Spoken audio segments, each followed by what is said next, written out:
बुद्ध पूर्णिमा की कथा। जय श्री कृष्ण। वैशाख महीने की पूर्णिमा को बुद्ध पूर्णिमा, वैशाख पूर्णिमा या बुद्ध जयंती के रूप में जाना जाता है। भगवान बुद्ध को समर्पित यह त्यौहार बुद्ध धर्म को मानने वाले लोगों के लिए बहुत महत्व रखता है।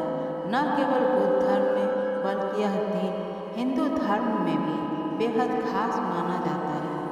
हिंदू धर्म में लोग महात्मा बुद्ध को भगवान विष्णु का अवतार मानते हैं और इसलिए बुद्ध पूर्णिमा के दिन भगवान विष्णु की पूजा भी की जाती है।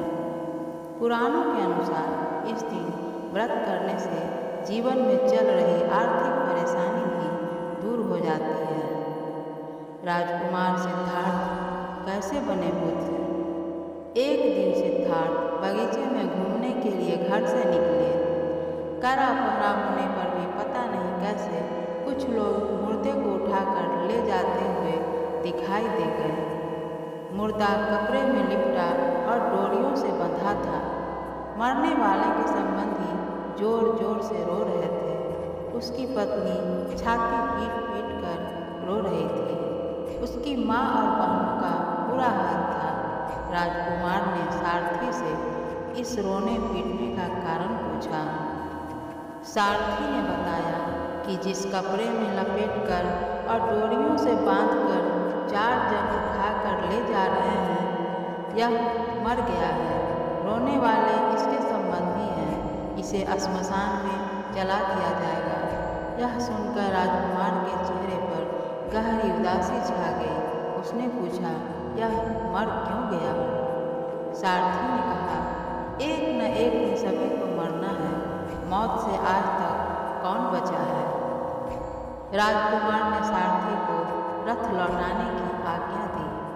राजा ने आज भी सारथी से जल्दी लौटाने का कारण पूछा तो सारथी ने सारी बातें बता दी।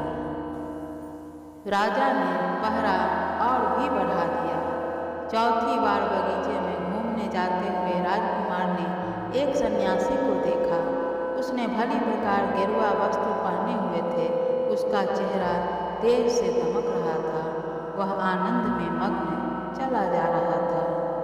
राजकुमार ने सारथी से पूछा, यह कौन जा रहा है? उसने बताया, यह सन्यासी है। इसने सबसे नाता तोड़कर भगवान से नाता जोड़ लिया है।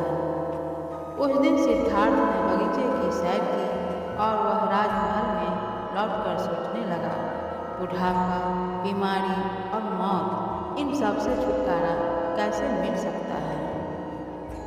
दुखों से बचने का क्या उपाय है? मुझे क्या करना चाहिए? मैं भी उस आनंद मग्न सन्यासी की तरह क्यों न बनूं? इन्हीं दिनों सिद्धार्थ की पत्नी यशोधरा ने एक पुत्र को जन्म दिया।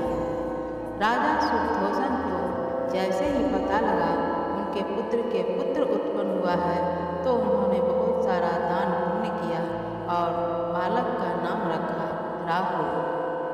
कुछ दिन बाद रात के समय सिद्धार्थ चुपचाप उठ खड़ा हुआ और द्वार पर जाकर उसने पहरेदार से पूछा, कौन है? पहरेदार ने कहा, मैं छंदक हूँ। सिद्धार्थ ने कहा, एक घोड़ा तैयार करके लाओ। जो आज्ञा कहकर छंदक चला गया। सिद्धार्थ ने सोचा कि सदा के लिए राजमहल को छोड़ने से पहले एक बार अपने बेटे का मुंह तो देख लूं। वे यशोधरा के पलंग के पास जाकर खड़े हो गए। शिशु के साथ लिए यशोधरा महल में सोई हुई थी। सिद्धार्थ ने सोचा, अगर मैं यशोधरा के हाथ को हटाकर पुत्र का मुंह देखने का प्रयत्न करूंगा तो वह जाग जाएगी। इसलिए अभी पुत्र का मुंह नहीं देखूंगा। जब ज्ञानवान हो जाऊंगा तब आकर देखूंगा। छंदक एक सुंदर घोड़े की पीठ पर साज सजाकर लौट आया। इस घोड़े का नाम था कंथक। सिद्धार्थ महल से उतरकर घोड़े पर सवार हुआ। यह घोड़ा एकदम सफेद था। छंदक घोड़े के पीछे पीछे चला। वे आधी रात के समय नगर से बाहर निकल गए। वे रातों रात अपनी राजधानी को पार कर गए। फिर राम ग्राम को पीछे छोड़ अनिमा गंगा नदी के तट पर जा पहुँचे। नदी को पार कर रेतीले तट पर खड़े होकर सिद्धार्थ ने छंदक से कहा, छंदक, तू मेरे इन गहनों और इस घोड़े को लेकर वापस लौट जाओ, मैं तो अब सन्यासी बनूंगा। छंदक ने कहा, मैं भी सन्यासी बनूंगा। सिद्धार्थ ने उसे सन्यासी बनने से रोका और वापस लौट जाने को कहा। फिर सिद्धार्थ ने अपनी तलवार से अपने सिर के लंबे बालों को काट डाला। सन्यासी के वेश में सिद्धार्थ ने राजगृह में प्रवेश किया। तत्पश्चात वे भिक्षा मांगने नगर में निकले। एक सुंदर युवक सन्यासी के नगर में आने की खबर राजा को भी मिली। राजा इस सन्यासी युवक के पास गया। राजा ने उसकी मनचाही वस्तु मांगने को कहा। इस युवा सन्यासी ने उत्तर दिया, महाराज, मुझे न तो किसी चीज़ की इच्छा है और न संसार के भोगों की। मेरे महलों में यह सब कुछ था। मैं तो परम ज्ञान प्राप्त करने के लिए घर से निकला हूँ। राजा ने कहा, आपका पक्का निश्चय देखकर लगता है कि आप अवश्य सफलता पाएंगे। बस मेरी एक ही प्रार्थना है कि जब आपको परम ज्ञान मिल जाए तो सबसे पहले हमारे राज्य में आना। सच्चा ज्ञान पाने के लिए यह भिक्षु बना युवक बहुत दिनों तक इधर उधर भटकता रहा। फिर कुरुबेल में पहुंचकर कठिन तपस्या करने लगा। कौंडिन्य आदि 5 लोग भी भिक्षु बनकर उसके साथ कुरुबेल में रहने लगे। कठिन तपस्या करते हुए उसने खाना पीना भी छोड़ दिया। उसका सुंदर शरीर काला पड़ गया। अब उसमें महापुरुषों जैसा कोई लक्षण नहीं दिखाई दिया। एक दिन तो वह चक्कर खाकर गिर पड़े।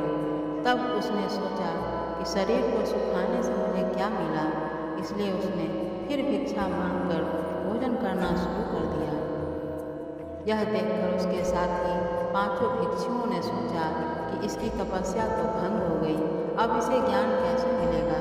यही सोचकर वे 5 उसे छोड़कर चले गए। वैशाख मास की पूर्णिमा के दिन यह भिक्षु बोधि वृक्ष के नीचे बैठा हुआ था। पास के गांव की सुजाता नाम की एक युवती खीर पकाकर लाई। यह खीर उसने सन्यासी को खाने को दिया। खीर खाकर सन्यासी के शरीर में ताकत आने लगी। वह 6 वर्ष के तपस्या के बाद सिद्धार्थ ने सच्चा ज्ञान प्राप्त कर लिया। तब वह बुद्ध कहलाए। बुद्ध का अर्थ है जिसे बोध अर्थात ज्ञान हुआ है। उनकी सारी इच्छाएं समाप्त हो चुकी थी। राजकुमार सिद्धार्थ का जन्म, उन्हें बुद्धत्व की प्राप्ति और गौतम बुद्ध का महापरिनिर्वाण तीनों वैशाख पूर्णिमा को हुआ था। इसी पूर्णिमा तिथि को वर्षों वन में भटकने और कठोर तपस्या करने के पश्चात बोध गया में बोधि वृक्ष के नीचे सिद्धार्थ को सत्य का ज्ञान हुआ था और वे भगवान बुद्ध बने। ज्ञान प्राप्ति के बाद भगवान बुद्ध ने अपना पहला उपदेश सारनाथ में दिया था। गौतम बुद्ध ने 80 वर्ष की आयु में इसी पावन दिन यानी वैशाख पूर्णिमा को उत्तर प्रदेश के कुशीनगर में अपने देह का त्याग किया था। भगवान बुद्ध के जीवन में उनका जन्म, उनका बुद्ध होना एवं उनका देह छोड़ना, ये तीनों वैशाख पूर्णिमा के दिन ही हुआ। इसलिए वैशाख पूर्णिमा को बुद्ध पूर्णिमा भी कहते हैं। जय श्री कृष्ण।